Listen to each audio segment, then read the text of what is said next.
बहुत सारी ऐसी मैं आपको चौंकाने वाली बातें भी बताऊंगी जो आपको लगेगा अच्छा ऐसा भी है, शायद वो आपने सुना होगा, बट हाँ मेरे से आप एक्सपेक्ट करेंगे कि हाँ इनके साथ भी ऐसा हुआ है, तो हुआ है। हाँ, मैं जानना चाहूंगी। मतलब लोग ये कहते थे कि जब हम कन्वेंसिंग के लिए गए, जेन्युइनली महिलाएं मजाक में कहती थी, बट हर मजाक के पीछे एक सच वो एक्सपेक्ट करती हैं कि भाई सरपंची लड़ लोगी तो ब्याह करोगी तो बाद में सरपंची कौन चलाएगा। ये एक प्रश्न सच में लोगों के दिमाग में था, और मैं तो ऐसे ही कहता था मैं ब्याह ही नहीं करूंगी, तो आज तक नहीं करा, अब तो पता नहीं। अब I take it on lighter note, but people were very hesitant, और लोगों को एक्सपेक्टेड नहीं होता कि लड़कियां इतनी स्ट्रॉन्ग पोजीशन पे इतने ज़मीनी स्तर पे आएंगी।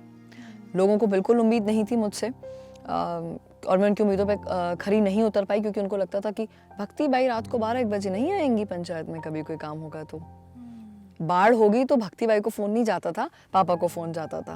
पापा कहते थे तुम सरपंच हो जाओ, मैं कहती मैं कब मना करी, मुझे जाना ही है। बट लोग ही मुझसे उम्मीद नहीं कर रहे, लोग ही मुझसे उम्मीद नहीं कर रहे। हाँ, तो मेरे पास लास्ट में कभी आते थे पापा के थ्रू, तो पापा ने कहा मुझे मत बताओ, वो सरपंच है उसको जाके बताओ, साइन चाहिए। आप समझते हैं कि पंचायत में एक बच्चे के जन्म लेने से लेके एक बैल के भी मरने का जो प्रमाण पत्र होता है वो सरपंच की तरफ से जाता है। तो वो मेरे पास नहीं आते थे, पापा के पास जाते थे, क्योंकि वो आदत ही नहीं है, आदत नहीं है। महिला करेगी, महिला भी क्यों, बच्चे करेगी। अब 25 साल की तो उनके लिए तो बच्चे हैं ना, वर्ड ही है वो तो उनके लिए, उनको एक्सपेक्टेड ही नहीं है कि नहीं ये कर सकती है। वो रिस्पॉन्सिबिलिटीज मेरे कंधे पे देना ही नहीं चाहते थे लोग, तो उनको मैंने खुद लिया है कि हाँ please burden up you know my shoulders, and I am ready to accept all those responsibilities and my duties. सिर्फ राइट्स और लेविशली लोगों को बताने के लिए थोड़ा ना सरपंच बने हैं। तो वो बहुत सारे प्रश्न थे लोगों के दिमाग में, शायद अब आज मुझे ऐसा लगता है कि हाँ अब उनको वो उत्तर मिले हैं। 2-3 बातें हैं जो मुझे हमेशा लगती हैं कि क्यों हम ऐसा है। एक तो हम ये बार बार बात करते हैं कि लेट अस फिट इन, महिलाओं को फिट इन करने की कोशिश की जाती है। अरे तो आप ऐसा खांचा ही तैयार करो जो महिला के हिसाब से हो, आप महिला को फिट इन करने का क्यों इतना ज़्यादा हम बीड़ा उठा लेते हैं, ये एक मुझे समझ में नहीं आता कभी। और ऑब्वियसली मेल ईगो होती है, परिवार में होती है, समाज में है, आपके आउटर सर्कल में है, आपके फ्रेंड्स में है।